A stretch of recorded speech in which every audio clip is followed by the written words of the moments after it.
Welcome to Leads and Leverage, Real Estate Team Leader Lounge, where success in real estate meets passion-driven leadership. I'm your host, Tyler Gibson. I'm an entrepreneur, real estate team leader, and investor, and I'm thrilled to have you join us in the ultimate hub for real estate excellence. In this exclusive lounge, we're diving deep into strategies, tactics, and stories that fuel the success of real estate teams. Whether you're a seasoned pro looking to take your leadership skills to new heights or an aspiring entrepreneur ready to build your own powerhouse team, this podcast is your go-to resource for insider insights and actionable advice. Get ready to hear from top experts, industry pioneers, and real-world achievers who are making waves in the real estate world. We'll explore the best practices, share invaluable lessons learned, and equip you with tools you need to thrive in today's competitive market. Welcome to the lounge, where leaders are made and success is earned. Come on in to the Real Estate Team Leader Lounge. Hello and welcome to another episode of the Leads and Leverage podcast, the Real Estate Team Leader Lounge. I'm so excited to have Dala Bishop with me here today. I'm sure an interesting story, been in the real estate industry 20 years, so she's seen all the market cycles. Thanks so much for being here with us today. Thank you for having me. Well, yes, I know that you have multiple offices there and you guys cover all of Central Ohio. So you guys have a big operation, but tell us, how did you get started? Well, would you like to know how I got started in real estate overall or just with my current office? I would say start with real estate overall. We can do the short version of that, but tell us a little bit about growth of progression of becoming a team leader. How did you know it was time? I mean, that's the kind of stuff that I think people really want to know. All right, great. So I came from the corporate America world. And from the time I graduated from college until I had my kids, I had triplets 29 years ago. Wow. And was fortunate enough to be home with them when they were little. And when they went to school full time is when I decided to get my real estate license. And when I got into the business, I went with another brokerage because I had a friend that was there and she said she would help me get going. After my first year in real estate, which 21 years ago, the prices of homes were a lot less than they are now. Sure. I closed about 1.2 million in volume, but I did it haphazardly. And I thought, you know what? It's got to be easier than this. And I still wanted to spend time with my kids and be at their sporting events, etc. So I moved to Keller Williams 20 years ago. And when I came here, I was attracted to the systems and the models that they had and the way to leverage them through technology. So I joined here as an agent and I spent the next couple of months just going to every class I could, absorbing what I could. And my sphere of influence and my referral business was always my number one source. And getting your contacts into a database, communicating with it effectively, consistently, I found to be the number one thing to really make my business explode. So that next year I more than doubled my business. I closed 2.6 million. The year after that, I closed 4 million. The year after that, 6 million. The year after that, 8 million, and just continued to grow. And during that time, I ended up leveraging through an assistant. And back in the old days, so to speak, we still did print advertising. So I took the things that I didn't like doing, or maybe it wasn't my forte, and I leveraged off through an assistant, but continued to really focus on my sphere of influence, having conversations with people, meeting new people, adding them to my database. And, that's what caused my business to really boom. Is I stayed in the parts that I was not only better at, yet the parts that were going to bring me additional business. After being at Keller Williams for those first several years and really growing my business, I was asked if I would consider becoming the team leader or basically the CEO of the whole office. And I declined the first time. Then after being asked again, I agreed to do it on an interim level. And that was 16 years ago this past January. So what I do now is the same thing that a real estate agent does. I just have a different audience. Sure. So instead of looking for buyers and sellers, I'm looking for agents to grow our business overall and their teams, etc. So that's kind of how I got to where I am now. When I got to the office where I am now, we were less than 100 agents. We've been as high as 322.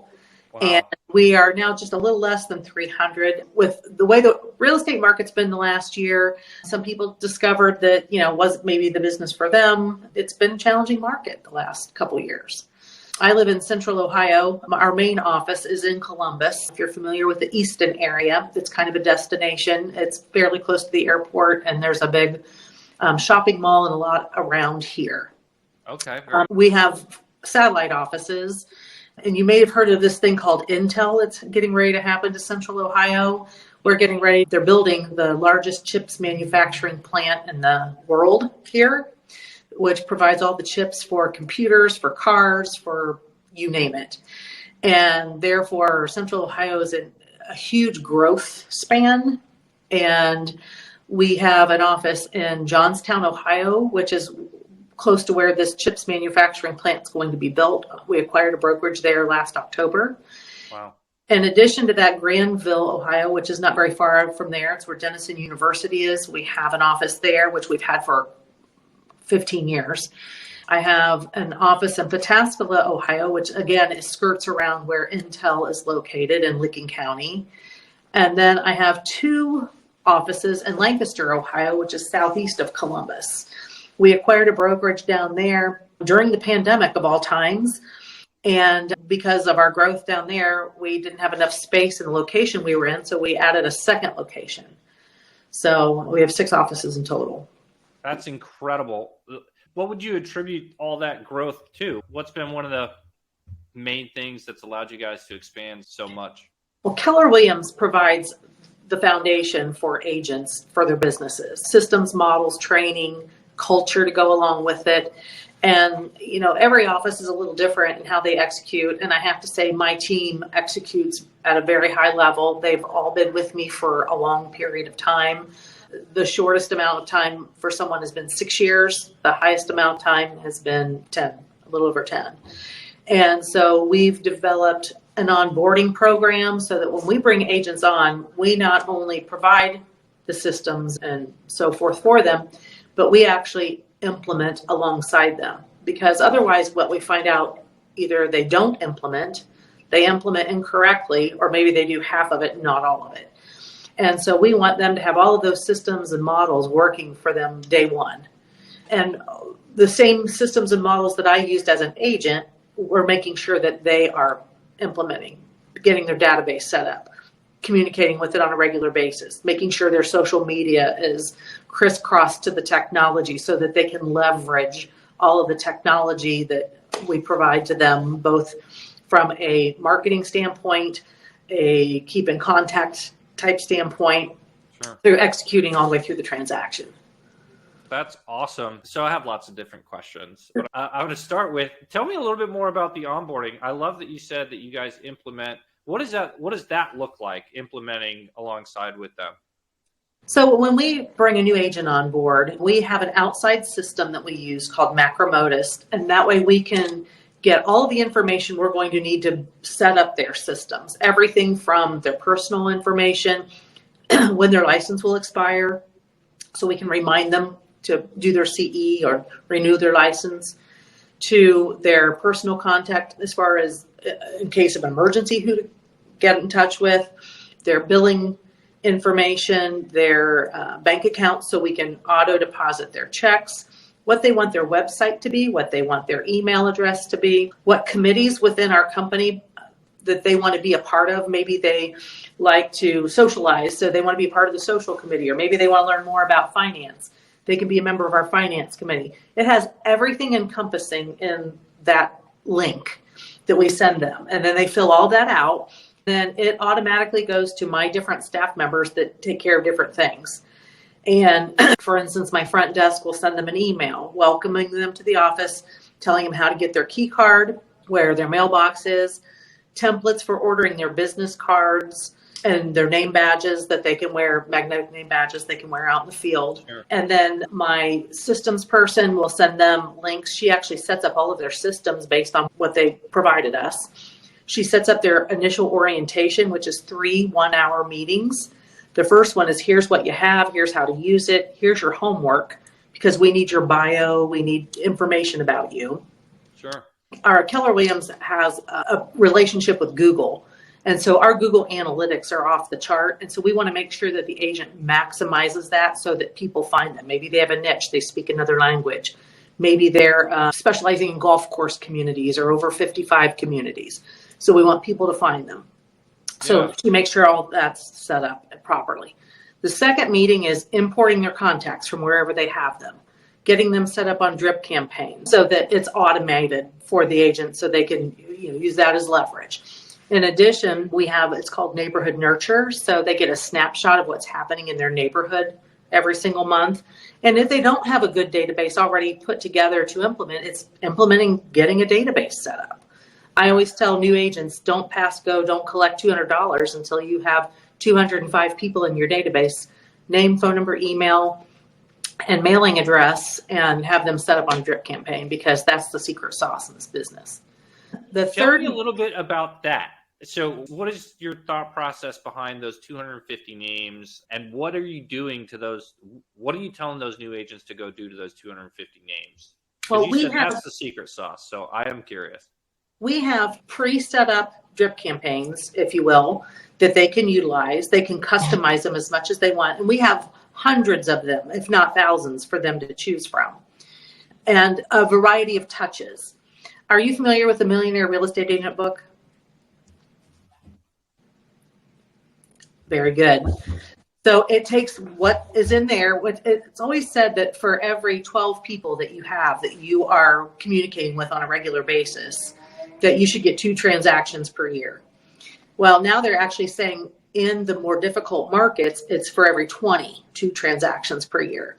So it's making sure that they're set up so that they're getting something throughout the course of the year and different formats. So they may get something in print. They may get something, a personal handwritten note, a phone call, a text, etc.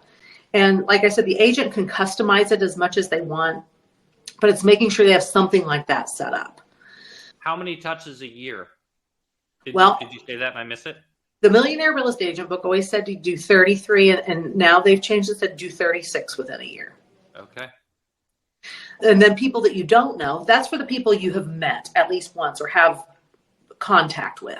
For people you don't know, farming is another great way for agents to develop business. And we actually, and to back up through the onboarding process, just because this ties in. Yeah. One of the things that we do is we sit down with them and we do a business plan. And the business plan takes those models from the Millionaire Real Estate Agent book and defines it and breaks it down. So if an agent comes in and says, I want to do X number of transactions a year, or I need to make X amount of dollars per year, we work backwards through it so they'll know exactly how many contacts they need in their database. 205 is the bottom. But if someone's wanting to build a more robust business, obviously we'll work with them because their goals are our goals. I don't care what your goals are as long as we help you find a roadmap to get to them. So we build in average sale price, we build in conversion rates, listing versus buyer side, and then their contacts. And then we help them do a budget so that they know at the end of the year what they can expect to make dollar-wise after they've completed and set up those systems. So the onboarding piece with the contact piece of it is super important. And that's why she spends that second and third meeting with them, making sure that is set up, it's working. And if, like I said, they don't already have contacts, they have a plan to get them into place. Or if they have contacts and they have missing information, that they have a plan to clean them up. So maybe they work the alphabet, letter A and B this week, and next week C and D, etc. Or if they don't have time because they're a busy producing agent, leverage through a virtual assistant or some other means, hire a part-time person to help you do that cleanup work. Yeah. And then the third meeting she does with them, or fourth, depending on how long the implementation of the contacts took, is working on their social media.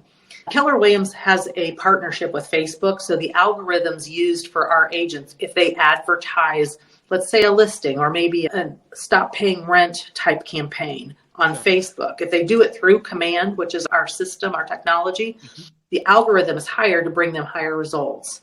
So it's making sure that they have that all set up correctly, their Facebook landing pages, their Instagram, their Snapchat, whatever, LinkedIn, whatever they're going to be using. And then those links with Command are set up properly, and that they have a plan in place to implement and use those as advertising to bring more business to them. I love that. That's incredible. I definitely need to step up my onboarding game. I'm going to make a note. What we do after they finish that initial onboarding too is we're a coaching and consulting company. Yeah. I coach and consult with our top 20%. My assistant works with our middle quartile of agents. And then I have 4 mentors that work with all of our brand new agents. And mentoring is required of our brand new agents. They're not allowed to come in and work without having someone holding their hand on their first 6 transactions, unless they're on a team, and then their team will actually provide that for them. Gotcha. Well, that's great. So as you look at your guys' offices, what forms of leverage have you found to be the most effective?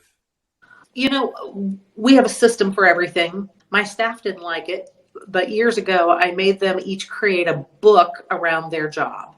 You know, we're a small but mighty team, and everybody has very specific duties and tasks that go along with their role. And so they each have a book around it with steps, and we've continued to have it evolve over time and streamline, if you will. And so it's keeping people in their lane, doing what their specialty is. That's important. We utilize Command for the market center for our office as well. So the same thing an agent would do with their contacts and leveraging through that, we have leveraged through Command, the Keller Williams systems. We've also used another outside software called Broker Kit, and it has allowed us to, we use it alongside Command, so we're using both, and it just allows us to communicate in a different way than what Command will, if you will. Sure. Very cool. From a recruiting standpoint and a retention standpoint. Got it.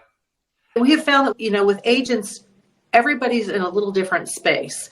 So you've got new agents that might be younger from a generational standpoint. So they like to be communicated with usually via text or some electronic way. Then you've got the more middle-aged, and I don't like to use age there, but a middle-aged generation, if you will, that they may want to have a phone call or they may want to have text. And then we have some people that are, you know, at the end of their careers that truly want a phone call or some more hand holding or have something leveraged off. So we've found that we need to accommodate everyone.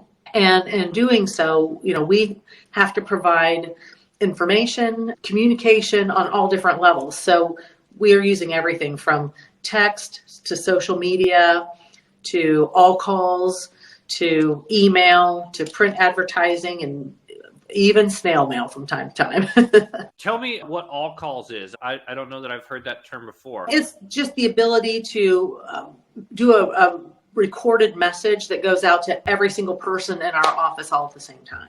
Got it. As a way of just communicating what's happening in the office or the next upcoming class or what have you? Yes. Awesome. And then we can text in mass or we can text individually. And we even use that in recruiting as well, the texting piece. Yeah. In mass and individual, obviously. Yeah. People don't tend to read emails that much anymore. Well, there's a lot of spam in there. I looked the other day. I've got 4,000 unread emails in my personal email account. I'm right there with you. So trying to manage that is definitely a beast. So as you look at the different teams within your guys' offices and what those solo agents are doing, do you guys see a specific lead source that you guys are saying is your favorite and that you're seeing people rely on primarily? It changes all the time.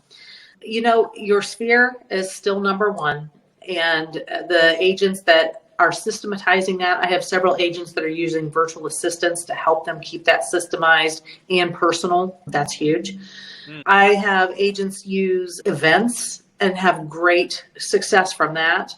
I have one agent in particular that does a downsize of multiple events through the year.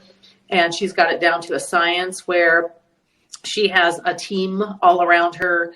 And it's going to be the process of downsizing your home, how to get rid of the junk you don't want anymore, to here's the process for listing it, the handyman to update it, all the things that need done that way, landscapers, et cetera, to understanding the title piece of it, the lender piece of it, where they're going to go once they downsize, et cetera. I have that same agent also does a first-time home buyer event to lead generate and has, again, huge success in that.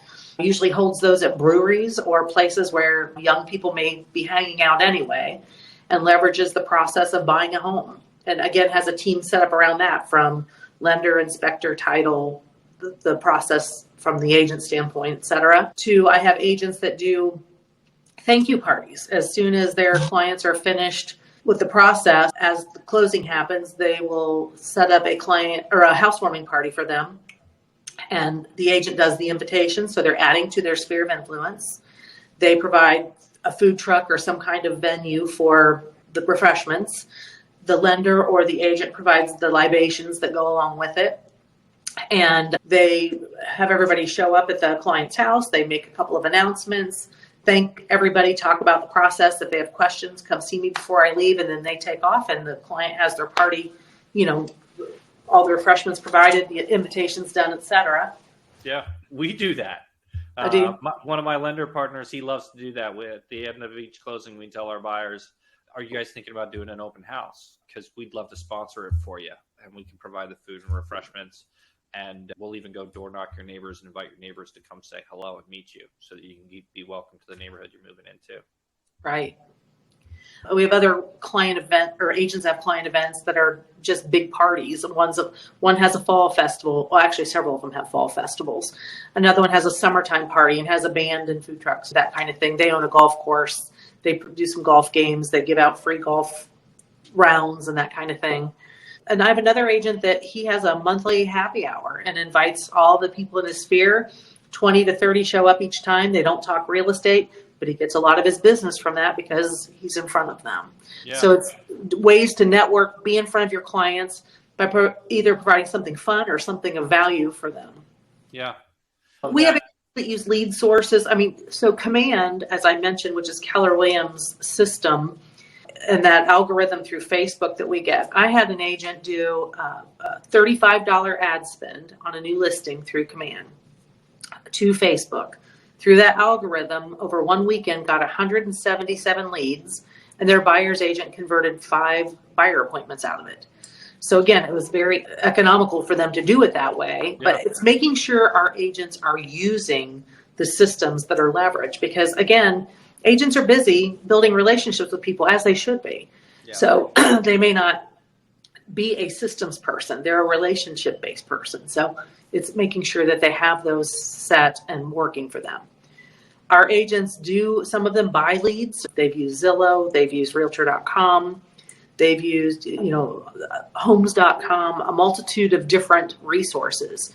And you'll get varying opinions based on that team at that time. And then a lot of them have discontinued them and gone back to the sphere of influence and the ways to build relationships with people. It's one of the few things that I'm lacking in. We're trying to get better at it, but I've always had stranger business myself. But again, I focused on working with real estate investors and found a way to find those stranger investors that were interested in my market. But we're leveraging it now and working on all those past clients that have already been successful and try to do that too.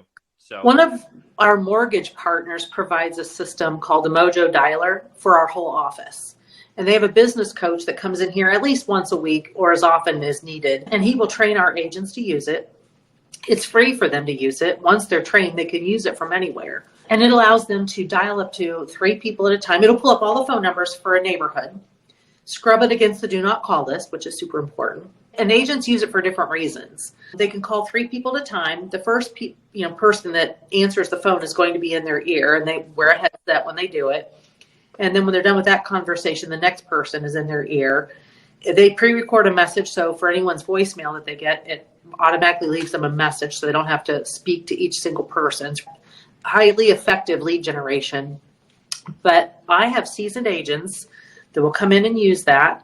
They'll spend a couple of hours on it, calling neighborhoods that they're farming or that they want to be a part of, and they'll use a script, something like, hi, this is Dala Bishop with Keller Williams Greater Columbus. We have buyers looking in your neighborhood. Who do you know that may be thinking of selling? And if they know someone, great, they write it down. If they don't, boom, they move on to the next person. I had an agent spend 2 hours on that and set 3 listing appointments. Wow. So you just never know where that next person's going to come from. I also have agents use it when they're doing an open house to do it at a high level. So I'm going to be hosting, 123 Main Street in your neighborhood open this weekend. I wanted to personally invite you. Also, do you know of someone that you want to be your neighbor or that might be looking in your neighborhood? Please invite them or give me their information and I'd be happy to reach out and invite them. And then you follow up with mailers and door knocking like you were talking about, et cetera. Yeah. So that's been another great tool our agents have used. Also, teaching our agents to think outside the box. If they have clients looking for listings and are not having any luck, which we've had an inventory problem for the last several years. Right now, we have 1.8 months of inventory. Wow. And 6 months is a balanced market. So we're still seeing a lot of multiple offers, et cetera. But it's how to write letters effectively to neighbors or in neighborhoods where people may have a home that would be a fit for a buyer, so that they're actually seeking listings for a buyer in particular. So it's a twofer, if you will. Yep. No, that's great. Yeah. I mean, we're just starting to see the market balance back out here in Orlando, but it's been a shock for sellers. And we're seeing inventory rise at a pretty rapid pace. So it'll be interesting to see what happens in the next few months. Yeah, we're kind of in a perfect storm here in Central Ohio because of all of the growth that's happening here. In addition to Intel, there's other technology companies coming here. At the Ohio State University airport, Ohio State's gone into partnership with a company and they're building a space station there. And they're going to do everything except for launch rockets from there. It's about growing crops in outer space. Honda's building an LG plant here. And then there's one Amazon and Facebook are both here. So what is it about the Columbus market that's been such a great place for these businesses to invest so heavily? Well, for Intel, they had a whole lot of different things they were looking for. Land and open space is one of them. And it's northeast of Columbus, and there was all of this vacant land that just happened to check all the boxes. They had to look for where there weren't earthquakes, land size, ability to grow, ability to attract people to move here and be able to house them. So they're expecting 30,000 more people in our area in the next 2 years. So the builders can't keep up. There's no, spec homes. There's no such thing anymore. Existing homes, it's kind of crazy. But they're also forecasting 500,000 people to leave Central Ohio because it's taking our prices up so high. Sure. I don't know where they're going to go. Not to Florida. Well, they may. You never know. Well, if they do, give me a call. Yeah. Well, Dala, thank you so much for spending a half hour with me chatting and telling us about your story as well as the incredible growth that you guys are doing there. If people want to find out more about you or your team, what's the best way for them to get a hold of you? They can email me at dalabishop@kw.com, and it's DALABISHOP@kw.com. They can call our office. Our number is 614-944-5900, and you can find me on Facebook. Awesome. What is one piece of advice you would give to either somebody that leads a real estate team or is thinking about transitioning from solo agent to team leader?